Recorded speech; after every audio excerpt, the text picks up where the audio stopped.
ಬೆಂಗಳೂರಿನ ಯಶವಂತಪುರ ಪೊಲೀಸ್ ಠಾಣಾ ವ್ಯಾಪ್ತಿಯ ಮತ್ತಿಕೆರೆಯ ಪಿಜಿಯಲ್ಲಿ ಇದ್ದ ಯುವತಿ ಏನಿದ್ದಾರೆ ಐಶ್ವರ್ಯ ಅವರ ಮೇಲೆ ಅಲ್ಲಿನ ಓನರ್ ಆಗಿರುವ ಇಬ್ರಾಹಿಂ ಒಂದು ರೀತಿಯ ಹಲ್ಲೆಯನ್ನು ಮಾಡುವುದಕ್ಕೆ ಪ್ರಯತ್ನವನ್ನು ಪಟ್ಟಿದ್ರು. ಈ ಎಲ್ಲ ವಿಚಾರಕ್ಕೆ ಸಂಬಂಧಪಟ್ಟಂತೆ ಅವರು ಯಶವಂತಪುರ ಪೊಲೀಸ್ ಠಾಣೆಗೂ ಕೂಡ ಭೇಟಿಯನ್ನು ನೀಡಿದ್ರು. ಆದರೆ ಪೊಲೀಸ್ ಠಾಣೆಯ ಮುಂದೆ ಅವರು ಕಣ್ಣೀರನ್ನು ಹಾಕ್ತಾ ಇದ್ರು.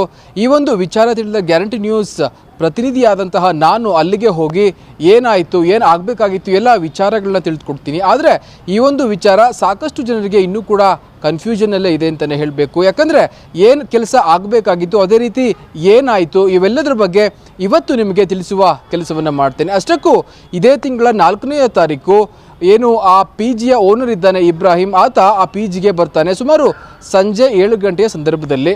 ಅಷ್ಟೊತ್ತಿಗಾಗಲೇ ಏನು ಯುವತಿ ಐಶ್ವರ್ಯ ಇದ್ದಾರೆ ಅವರ ರೂಮ್ನಲ್ಲಿ ಸುಮಾರು 2,500 ಹಣ ಕಳುವಾಗಿರುತ್ತೆ. ಹೀಗಾಗಿ ಅವರು ಅಲ್ಲಿನ ಓನರ್ಗೆ ತಿಳಿಸ್ತಾರೆ, ನನ್ನ ರೂಮ್ನಲ್ಲಿ 2,500 ಹಣ ಕಳುವಾಗಿದೆ, ಹೀಗಾಗಿ ನನಗೆ ಹುಡುಕಿ ಕೊಡಿ ಅಂತ ಕೇಳ್ತಾರೆ. ಇಷ್ಟಕ್ಕೆ ಸಿಟ್ಟಿಗೆದ್ದ ಆತ ಆಕೆಯ ಮೇಲೆ ಸಾಕಷ್ಟು ಒಂದು ರೀತಿಯ ಹಲ್ಲೆ ಮಾಡಲು, ಅಷ್ಟಕ್ಕೂ ಆಕೆಯನ್ನು ಗುದ್ದಲು ಕೂಡ ಈತ ಹೋಗ್ತಾನೆ ಅಂತಲೇ ಹೇಳಬೇಕು. ಯಾಕಂದರೆ ಸಾಧಾರಣವಾಗಿ ಈತ ಕೇರಳ ಮೂಲದ ಒಬ್ಬ ವ್ಯಕ್ತಿ, ಬೆಂಗಳೂರಿನಲ್ಲಿ ಬಂದು ಪಿ ಜಿಗಳನ್ನು ಮಾಡ್ತಾ ಬಿಸ್ನೆಸ್ಸನ್ನು ಮಾಡ್ತಾ ಇದ್ದಾನೆ. ಆದರೆ ಈತನಿಗೆ ಒಬ್ಬ ಯುವತಿ ಒಂದು ದೂರನ್ನು ಕೊಡ್ತಾ ಇದ್ದಾರೆ ಅಂತಂದರೆ ಅದನ್ನು ಯಾವ ರೀತಿ ತಿಳಿ ಹೇಳಬೇಕು ಅಥವಾ ಯಾವ ರೀತಿ ಅದನ್ನು ಇತ್ಯರ್ಥಪಡಿಸಬೇಕು ಎನ್ನುವ ಒಂದು ಚಿಕ್ಕ ಕಾಮನ್ ಸೆನ್ಸ್ ಕೂಡ ಆ ಪಿ ಜಿ ಮಾಲೀಕ ಇಬ್ರಾಹಿಂಗೆ ಇರಲಿಲ್ಲ ಅಂತಲೇ ಹೇಳಬೇಕು.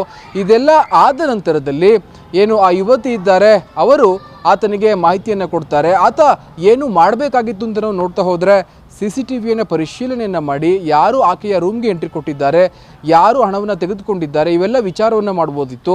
ಅದು ಕೂಡ ಸಾಧ್ಯವಾಗದೇ ಇದ್ದರೆ ಪೊಲೀಸ್ನವರಿಗೆ ಇನ್ಫಾರ್ಮೇಷನನ್ನು ಕೊಡ್ಬೋದಿತ್ತು. ಅಥವಾ 2,500 ರೂಪಾಯಿ ಪಿ ಜಿ ಮಾಲೀಕರಿಗೆ ದೊಡ್ಡ ಅಮೌಂಟ್ ಅಲ್ಲ ಅನ್ನೋದು ನಿಮ್ಮೆಲ್ಲರಿಗೂ ಕೂಡ ಗೊತ್ತಿರತಕ್ಕಂತಹ ವಿಚಾರ. ಯಾಕಂದರೆ ಪ್ರತಿ ತಿಂಗಳು ಕೂಡ ಅವರ ಪಿ ಜಿಯಲ್ಲಿ ಸುಮಾರು 40ರಿಂದ 50 ಜನ ಇರ್ತಾರೆ. ಒಬ್ಬೊಬ್ಬರು ಕೂಡ 6ರಿಂದ 7 ಸಾವಿರ ಅಮೌಂಟನ್ನು ಅವರು ಏನು ತಿಂಗಳಿಗೆ ಕೊಡ್ತಾ ಇರ್ತಾರೆ. ಹೀಗಾಗಿ 2,500 ಅಂತಹ ದೊಡ್ಡ ಮೊತ್ತವಲ್ಲ. ಆದರೆ ಅಷ್ಟಕ್ಕೆ ಈತ ಕಂಜೂಸಿತನವನ್ನು ಮಾಡಿ ಆಕೆಯ ಮೇಲೆ ಹಲ್ಲೆ ಮಾಡಲು ಮುಂದಾಗ್ತಾನೆ. ಅದೇ ರೀತಿ ಸಾಕಷ್ಟು ಕೆಟ್ಟದಾಗಿ ಆಕೆಯನ್ನು ನಿಂದಿಸ್ತಾನೆ. ಸುಮಾರು 9:30 ರಾತ್ರಿ ಅಂದರೆ ಇದೇ ತಿಂಗಳ 4ನೇ ತಾರೀಕು ಆ ಹೊತ್ತಿನಲ್ಲಿ ನೀನು ಪಿ ಜಿಯಲ್ಲಿ ಇರಬೇಡ, ನೀನು ಬೇರೆ ಕಡೆ ಹೋಗುವಂತ ಆಕೆಯನ್ನು ಬೆದರಿಸ್ತಾನೆ. ನಂತರದಲ್ಲಿ ಆಕೆ ಏನು ಯಶವಂತಪುರ ಪೊಲೀಸ್ ಠಾಣೆಗೆ ಬರ್ತಾರೆ. ಆದರೆ ಪೊಲೀಸರು ಆ ಯುವತಿ ಯಾಕೆ ಬಂದಿದ್ದಾಳೆ, ನಮ್ಮಿಂದ ಆಕೆಗೆ ಏನು ಸಹಾಯ ಬೇಕು, ಇದಾವುದನ್ನು ಕೂಡ ಕೇಳ್ದೇನೆ ಏನು ಅವರು ನೇರವಾಗಿ ಆತನ ವಿರುದ್ಧ ಅಂದರೆ ಇಬ್ರಾಹಿಂ ಏನಿದ್ದಾನೆ ಆತನ ಪರ ಮಾತಾಡೋದಕ್ಕೆ ಇವರು ಶುರು ಮಾಡ್ತಾರಂತೆ. ಅಷ್ಟೂ ಸಾಲದು ಎಂಬಂತೆ ಅಲ್ಲಿನ ಎ.ಸಿ ಆಗಿರುವ ನಟರಾಜ್ ಆಗಿರ್ಬೋದು, ಅದೇ ರೀತಿ ಮತ್ತೊಬ್ಬ ಕಾನ್ಸ್ಟೇಬಲ್ ಏನಿದ್ದಾರೆ ಚೇತನ್ ಕುಮಾರ್ ಅವರು ಕೂಡ ಈಕೆಯನ್ನು ನಿಂದಿಸ್ತಾರೆ ಎನ್ನುವ ಆರೋಪವನ್ನು ಕೂಡ ಐಶ್ವರ್ಯ ಅವರು ಮಾಡಿದ್ದಾರೆ. ಆದರೆ ರಕ್ಷಣೆ ನೀಡಬೇಕಾದ ಪೊಲೀಸರೇ ಈ ರೀತಿ ಹೆದರಿಸುವ ಕೆಲಸವನ್ನು ಮಾಡಿದ್ರೆ ನೊಂದವರು ಎಲ್ಲಿಗೆ ಹೋಗಬೇಕು ಎನ್ನುವ ಪ್ರಶ್ನೆ ಎದುರಾಗುತ್ತೆ. ಸಾಧಾರಣವಾಗಿ ಗಂಡಸರು ಅಥವಾ ಯುವಕರೇನಿದ್ದಾರೆ ಅವರೇ ಪೊಲೀಸ್ ಠಾಣೆಗೆ ಹೋಗುವ ಒಂದು ಸಂದರ್ಭದಲ್ಲಿ ಹೆದರಿರ್ತಾರೆ. ಅದೇ ರೀತಿ ಒಳಗಡೆ ಹೋದರೆ ಏನಪ್ಪ ಆಗ್ಬೋದು ಎನ್ನುವ ಒಂದು ಚಿಕ್ಕ ಆಲೋಚನೆ ಕೂಡ ಅವರ ಮನಸ್ಸಿನಲ್ಲಿ ಬಂದಿರುತ್ತೆ.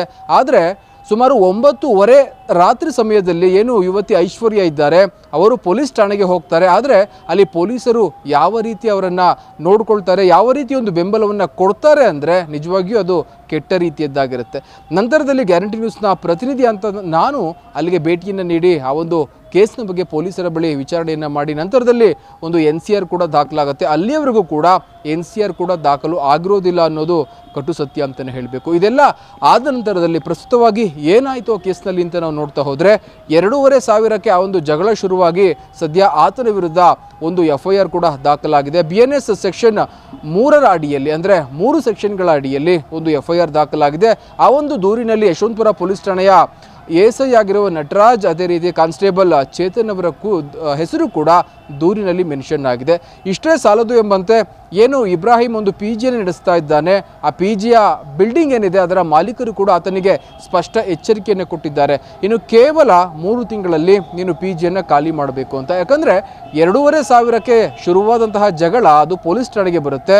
ಪೊಲೀಸ್ ಠಾಣೆಗೆ ಬಂದರೂ ಕೂಡ ಬಿಲ್ಡಿಂಗ್ನ ಮಾಲೀಕರಿಗೆ ಆತ ಯಾವುದೇ ರೀತಿಯ ಒಂದು ಮಾಹಿತಿಯನ್ನು ನೀಡಿರೋದಿಲ್ಲ. ಹೀಗಾಗಿ ಅವರು ಕೂಡ ಇಬ್ರಾಹಿಂಗೆ ನೇರವಾದಂತಹ ಎಚ್ಚರಿಕೆಯನ್ನು ಕೊಟ್ಟು ಇನ್ನು 3 ತಿಂಗಳಲ್ಲಿ ಪಿ ಜಿಯನ್ನು ಖಾಲಿ ಮಾಡು ಅಂತ ಹೇಳಿದ್ದಾರೆ. ಇನ್ನು ಆ ಒಂದು ಪಿ ಜಿಯ ಬಗ್ಗೆ ಹೇಳಬೇಕು ಅಂತ ಅಂದರೆ ಪೊಲೀಸ್ ಇಲಾಖೆಯಿಂದ ನೀಡಿರುವ ಯಾವುದೇ SOP ಅದರಲ್ಲಿ ಫಾಲೋ ಆಗ್ತಾ ಇಲ್ಲ. ಅದೊಂದು ರೆಸಿಡೆನ್ಷಿಯಲ್ ಏರಿಯಾ. ಮೊದಲನೆಯದಾಗಿ ನಿಯಮಗಳ ಪ್ರಕಾರ ರೆಸಿಡೆನ್ಷಿಯಲ್ ಏರಿಯಾದಲ್ಲಿ ಯಾವುದೇ ರೀತಿಯ ಕಮರ್ಷಿಯಲ್ ಬಿಸ್ನೆಸ್ಸನ್ನು ಮಾಡೋ ಹಾಗಿಲ್ಲ. ಆದರೆ ಈತ ಅಲ್ಲಿ ಸುಮಾರು 50 ಜನರ ಒಂದು ಪಿ ಜಿಯನ್ನು ತೆರೆದು ಅಲ್ಲಿ ಬಿಸ್ನೆಸ್ಸನ್ನು ಮಾಡ್ತಾ ಇದ್ದಾನೆ. ಇದು ಅಕ್ರಮವಾದಂತಹ ಪಿ ಜಿ ನಡೆಸ್ತಾ ಇದ್ದಾನೆ ಅನ್ನೋದಕ್ಕೆ ಮೇಲ್ನೋಟಕ್ಕೆ ಕಂಡುಬರುತ್ತೆ. ಹೀಗಾಗಿ GBA ಅಧಿಕಾರಿಗಳು ಕೂಡ ನೋಟಿಸನ್ನು ನೀಡೋದಕ್ಕೆ ಮುಂದಾಗಿದ್ದಾರೆ. ಆದರೆ ಇಷ್ಟು ದಿವಸಗಳ ಕಾಲ ಲೈಸೆನ್ಸನ್ನು ಪಡೆಯದೆ ಕರ್ನಾಟಕ ಸರ್ಕಾರದ ಬೊಕ್ಕಸಕ್ಕೆ ಈತ ಮಣ್ಣನ್ನು ಎರಚಿ ಸಾಕಷ್ಟು ಅನಧಿಕೃತವಾಗಿ ಅಥವಾ ಅಕ್ರಮವಾಗಿ ಹಣವನ್ನು ಮಾಡಿದ್ದಾನೆ ಅನ್ನೋದರಲ್ಲಿ ಯಾವುದೇ ಅನುಮಾನವಿಲ್ಲ ಅಂತಲೇ ಹೇಳಬೇಕು. ಇದೆಲ್ಲ ಆದ ನಂತರದಲ್ಲಿ ಆತ ಖಂಡಿತವಾಗಿಯೂ ಕೇರಳಕ್ಕೆ ವಾಪಸ್ ಹೋಗುವ ಎಲ್ಲ ಲಕ್ಷಣಗಳು ಕಾಣ್ತಾ ಇದೆ ಅಂತಲೇ ಹೇಳ್ಬೋದು. ಒಟ್ಟಾರೆ FIR ಕೂಡ ದಾಖಲಾಗಿದೆ. ಇನ್ನು ಆತ ಕೇಸನ್ನು ಕೋರ್ಟ್ನಲ್ಲಿ ಫೇಸ್ ಮಾಡಲೇಬೇಕು. ಅದೇ ರೀತಿ ASI ನಟರಾಜ್ ಹಾಗೂ ಮತ್ತೊಬ್ಬ ಪೊಲೀಸ್ ಕಾನ್ಸ್ಟೇಬಲ್ ಚೇತನ್ ಏನಿದ್ದಾರೆ ಅವರ ಹೆಸರು ಕೂಡ ದೂರಿನಲ್ಲಿದೆ. ಅವರು ಕೂಡ ಈ ಒಂದು ಇನ್ವೆಸ್ಟಿಗೇಷನನ್ನು ಏನು ಫೇಸ್ ಮಾಡಲೇಬೇಕು ಅಂತಲೇ ಹೇಳ್ಬೋದು. ಹೀಗಾಗಿ ಪೊಲೀಸ್ ಸ್ಟೇಷನ್ಗಳು ಈ ರೀತಿ ನೊಂದವರ ಪರವಾಗಿ ಕೆಲಸ ಮಾಡಬೇಕೇ ವಿನಃ ಬೇಕಾಬಿಟ್ಟಿ ಕೆಲಸವನ್ನು ಮಾಡಲಿಕ್ಕೆ ಅವರು IT-BT ಎಂಪ್ಲಾಯಿಗಳಲ್ಲ. ಅದೇ ರೀತಿ ಅವರು ಜನಪರ ಅಥವಾ ಸಾರ್ವಜನಿಕರ ಸೇವೆಗೆ ಇರುವವರು ಅಂತ ಅವರು ತಿಳ್ಕೊಳ್ಳೇಬೇಕು. ಇಲ್ಲವಾದಲ್ಲಿ ಈ ರೀತಿಯ ಅಂದರೆ ಚಿಕ್ಕ ಪುಟ್ಟ ವಿಚಾರಕ್ಕೂ ಕೂಡ ಒಂದು ಮಾಧ್ಯಮದ ರಿಪೋರ್ಟರ್ ಹೋಗಿ ಅಲ್ಲಿ ಅವರ ಪರ ನಿಂತುಕೊಂಡು ಕೆಲಸವನ್ನು ಮಾಡಿಸ್ಕೊಳ್ಬೇಕಾದ ಪರಿಸ್ಥಿತಿ ಬರೋದರಲ್ಲಿ ಯಾವುದೇ ಆಶ್ಚರ್ಯವಿಲ್ಲ ಅಂತಲೇ ಹೇಳಬೇಕು. ಇನ್ನುಳಿದಂತೆ ನನ್ನ ಮೊಬೈಲನ್ನು ಕೂಡ ಆತ ಕಸ್ಕೊಂಡಿದ್ದ. ನಂತರದಲ್ಲಿ ನಾನು ಆನ್ ದ ಕ್ಯಾಮ್ರಾ ಆತನಿಗೆ ಬುದ್ಧಿವಾದನ್ನು ಹೇಳಿದೆ, ಆಫ್ ದ ಕ್ಯಾಮ್ರಾ ಕೂಡ ಆತನಿಗೆ ಕೆಲವೊಂದು ಮಾತುಗಳನ್ನು ಹೇಳಿದ್ದೆ. ಇದೇ ಒಂದು ನಿಮಿತ್ತ ಒಂದು NCR ಕೂಡ ಯಶವಂತಪುರ ಪೊಲೀಸ್ ಠಾಣೆಯಲ್ಲಿ ದಾಖಲಾಗಿತ್ತು. ಆತ ಅವೆಲ್ಲವಕ್ಕೂ ಕೂಡ ಹೆದರಿ ನಂತರದಲ್ಲಿ ಆತ ಪೊಲೀಸ್ ಠಾಣೆಯ ಬಳಿ ಬಂದು ಒಂದು ಕ್ಷಮೆಯನ್ನು ಕೇಳ್ದ. ನನಗೆ ಒಂದು ರೀತಿಯ ಆರೋಗ್ಯ ಸಮಸ್ಯೆ ಇದೆ, ಹೀಗಾಗಿ ಈ ರೀತಿ ನಾನು ಬಿಹೇವ್ ಮಾಡಿದೆ ಅಂತ ಹೇಳಿ ಆತ ಕ್ಷಮೆಯನ್ನು ಕೇಳ್ದ. ಹೀಗಾಗಿ ಆ ಕೇಸನ್ನು ನಾವು ಕೂಡ ವಾಪಸ್ ತಗೊಂಡ್ವಿ ಅಂತಲೇ ಹೇಳಬೇಕು. ಸೊ ಸದ್ಯದ ಮಾಹಿತಿ ಏನಿದೆ ಅದು ಆತನ ವಿರುದ್ಧ FIR ಆಗಿದೆ. ನಂತರದಲ್ಲಿ ಆತ PGಯನ್ನು ಖಾಲಿ ಮಾಡುವ ಎಲ್ಲ ಒಂದು ಸಾಧ್ಯತೆ ಇದೆ ಅಂತಲೇ ಹೇಳಬೇಕು. ಇದು ಈ ಒಂದು ಕೇಸ್ನ ಮಾಹಿತಿ. ಇಲ್ಲಿಯವರೆಗೂ ಯಾವ್ಯಾವ ರೀತಿಯಲ್ಲಿ ಕೇಸ್ ನಡೆದುಕೊಂಡು ಬಂತು ಅಂತ. ಕ್ಯಾಮ್ರಾ ಪರ್ಸನ್ ರೂಪೇಶ್ ಜೊತೆ ಗಿರೀಶ್, ಗ್ಯಾಂಟಿ ನ್ಯೂಸ್, ಬೆಂಗಳೂರು.